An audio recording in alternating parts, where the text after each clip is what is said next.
In my earlier episode, Renovation, Get It Right from the Start, I've discussed the emergence of the renovation industry due to the mass housing development which fails to meet individual buyers' needs. In this episode, I would like to offer more tips, though not exhaustive, to house owner when embarking on home renovation titled 6 Things to Note Before You Renovate Your House.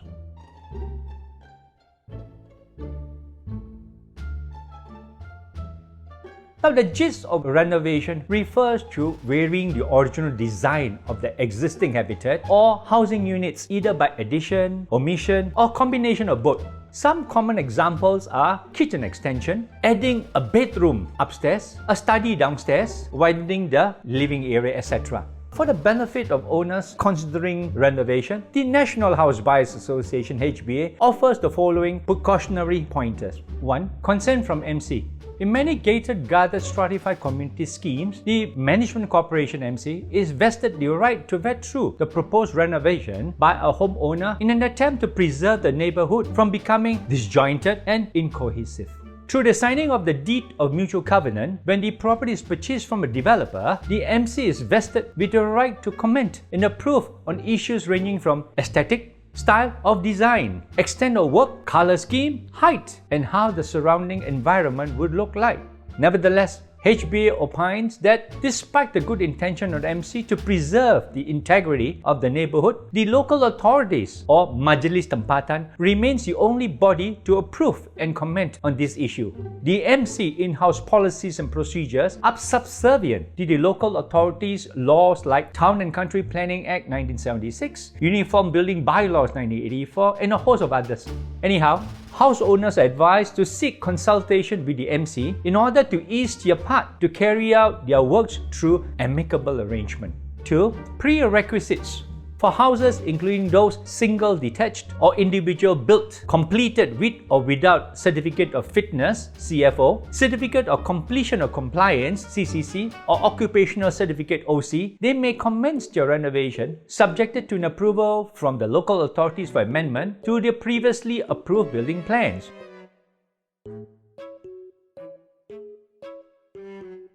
As for the landed houses such as terrace, semi-detached, superlink, zero-lot bungalows, or even individual built houses from the developers, ideally you may commence your renovation works after the attainment of the CFO, CCC, or OC. However, Clause 14 of the Sale and Purchase Agreement, Schedule G of the Housing Development Control and Licensing Regulation 1989 allows renovation to be carried out concurrently with the construction of the main body of the house based on your preferred specifications.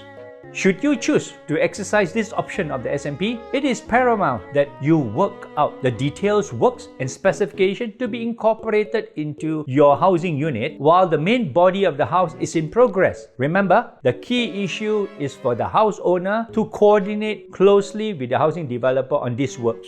Thirdly, time and manner.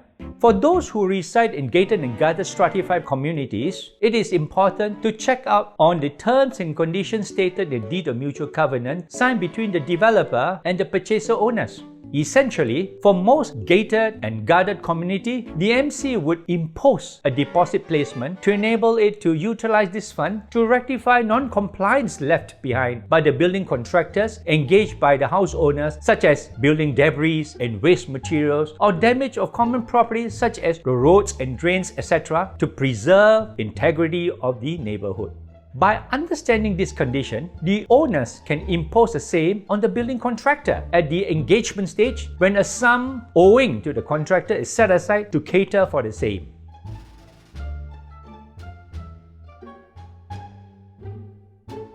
For those who do not stay at gated and guarded community, this non-compliance will expose the homeowners to the fines and sanctions imposed by the local authorities. By the same token, a sum owing to the contractors is to be set aside to cater for this. Otherwise, the authorities' fines and sanctions will be borne solely by the owner for breaching the laws not caused by them but by their contractors.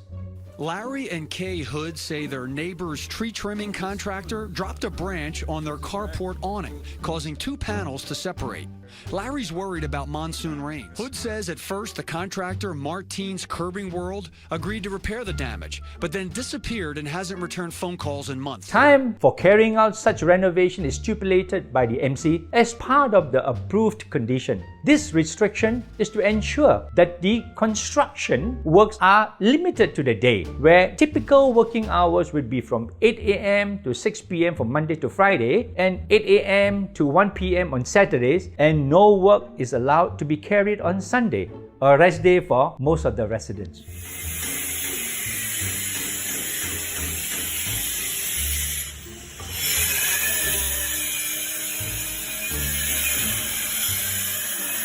Hello.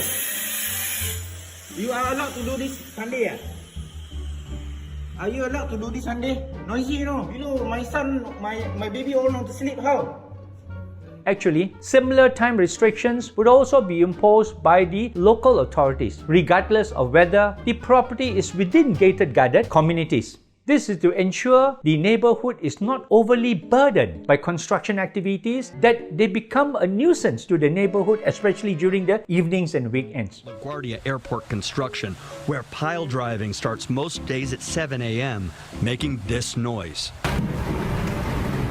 That's his recording saved on his cell phone with video of his swaying chandeliers. Aesthetic.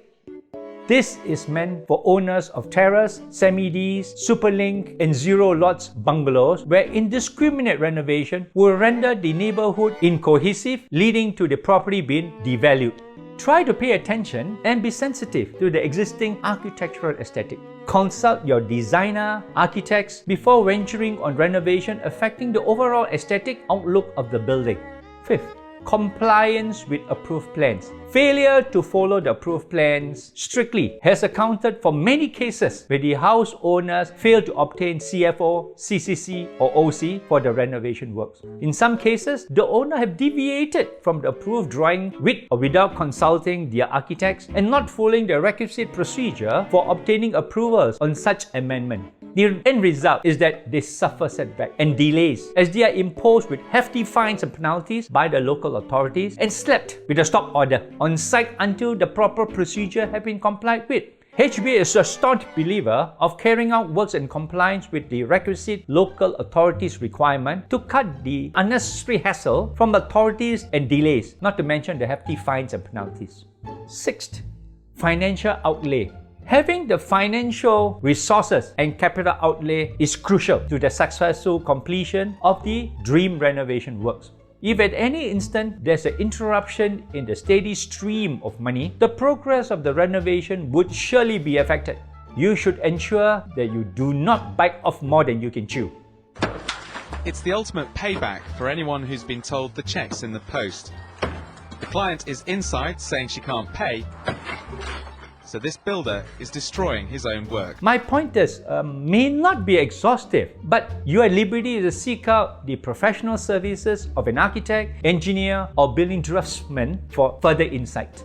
Now, my next talk will be titled Knowing the Differences Between JMB, MC, and RA, where I will enlighten you on the much talked about Joint Management Body JMB, Management Corporation MC in Strata Living, and Resident Association RA in landed property. Know at least their role, basic functions, power, and working mechanism. See you in the next episode. Cheers.